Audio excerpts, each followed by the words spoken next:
একটা ইম্পর্টেন্ট কথা শুনে রাখুন। যে মানুষের পেটে কথা থাকে না তাকে আপনার কথা বলবেন ভাবছেন?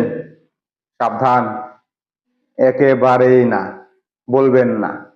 হ্যাঁ, দেখবেন আপনার গোপন কথা, ইম্পর্টেন্ট কথা, ভালো মন্দ কিংবা ক্ষুদ্র কথা বলছেন, সেটাই আবার হ্যাঁ অন্যের কাছে লাগাবে বা বলে দিবে।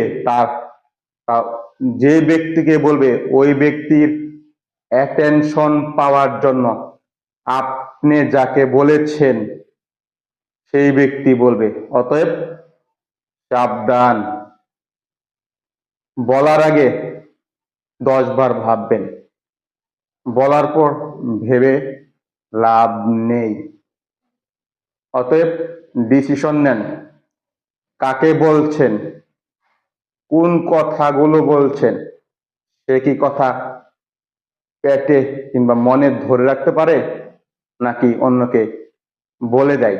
অতএব আগে অবজার্ভ করুন ওই মানুষটিকে, তারপর আপনার কথা বলুন বা বলতে পারেন, এর আগে নয়।